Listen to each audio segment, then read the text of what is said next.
Hello guys, welcome back to Icy Shades and to our 2D arena game course. In this one we will make a power up and we will make it spawn random in our scene and we will give it a delay so it will spawn over and over after that delay. All I ask of you is to click that icy like button and the subscribe button as well. And if you are ready, let's dive in. First off, let's make the power up. So go into 3D Paint and I want to resize it to 512 as we did before. I want to go to 2D shapes and it didn't resize. Okay, 512. Go to 2D shapes and I want this thunder like thing. Try to put it in the middle. I think I will make it a little bigger.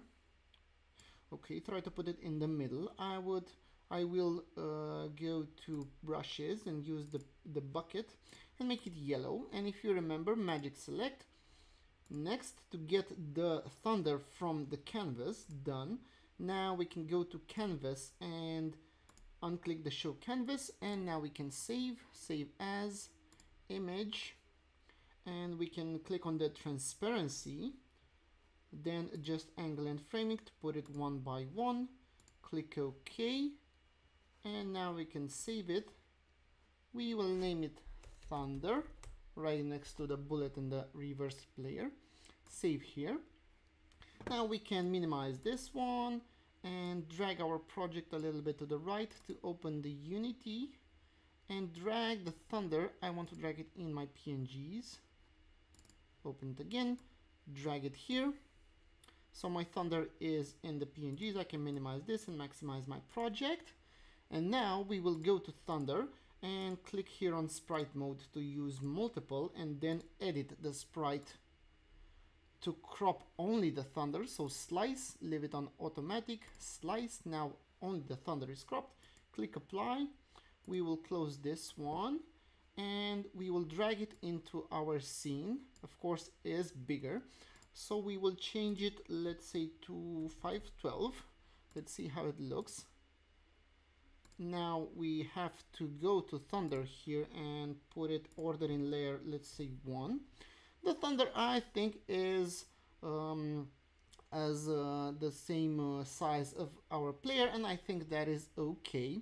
We will rename it to thunder and we will also make it prefab, but we will also add a collider component, a box collider. We can use a edge collider or a polygon collider and so on and so forth if we want our collider to be just on the edges of our thunder, but for now we will use a box collider as we did with our walls. And if we click here in the box collider in the inspector, we can see the edges of the box collider. So I think this is okay. We will now make the prefab. So go into your prefabs and if you remember, just drag it here, and now the thunder is a prefab and we can delete it from here. A small parenthesis with our sprites. So let's drag the thunder and the bullet as well here, and let's get the player close by and let's zoom in a little bit.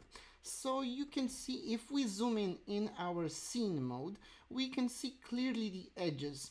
But if we go to our game view and put it on maximize on play, this maximizes the screen, and click on play, you will see that the edges of our sprites, the player, the bullet, and the thunder, they are a little bit pixelated, so we don't want that. We want to fix it a little bit. So unclick play and then go to your sprites. So go to go to PNGs. I think I will rename this to sprites better. Rename sprites. Okay. And go to the bullet, and we have here something called if you click on advanced, you have here something called generate Mip Maps. So what does this do? This will generate on the edge of your collider kind of a gradually switch from from a color to the other, so that will make the impression of not so pixelated. You will see. So click on generate Mip Maps, apply, and I will do the same with for the player. Generate Mip Maps here, apply, and for the thunder, generate Mip Maps. If you can see the thunder, I don't know if you can see it on my screen, but if you, when you click apply, you will see a small difference for your thunder. Now when we click play, we have the maximize on play clicked, selected, and now we can see a little bit clearer our edges. Well, you can work on that if you want with your sprites, with your resolution of the sprites, and I found it in 3D Paint that for 512 it is okay, but you can try it and resize the canvas in your 3D Paint to 1024 or so on and so forth to see how it looks. Okay, so that was generate Mip Maps. Okay, so now delete the bullet and the thunder, and we will create a game object, and that game object will be the spawner for our PowerUp. So right click in the hierarchy, create empty, and let's call this PowerUp spawner, and reset the transform so the game object is in the middle of our scene, and add component, and we will write here PowerUp spawner, new script, and create an add, and Unity will automatically create a script, and will open the other script that you have, and we will minimize this, and the script will be created in the assets, so you will see it here, and we will drag it into our script. We have a small error here. Let's go into the console and clear it and see if it pops up again, and go to the script and go to the PowerUp spawner. Okay, so we have, if you remember, the void start, the void update, and so on and so forth. So here we will have to create a function or something that will spawn our prefab, so our thunder. So let's see how we do that. So switch the void update with void fixed update, void fixed, and we will have the same logic as for the bullet. So we will need a serialized field of type float, and this is the delay. We will need another serialized field for our game object, for our game prefab. So game object, let's call it PowerUp prefab, semicolon, and another float for time since last spawn, semicolon. In the fixed update, with the same logic, if the time since last spawn is greater or equals the delay, we will instantiate the game object. So game object, we will name it PowerUp, and this will equal instantiate. What do we instantiate? The PowerUp prefab, and we will use transform.position and transform dot rotation, and we will borrow the position and the rotation of our spawner game object. Before the if, we must add to time since last spawn, time since last spawn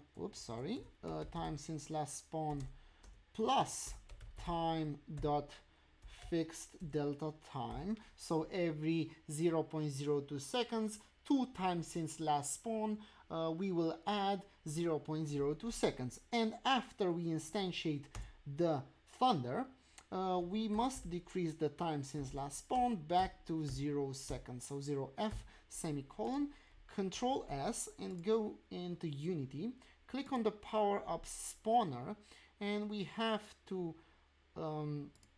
give the delay, so let's say 1 second, and we have to drag the prefab here in the PowerUp prefab.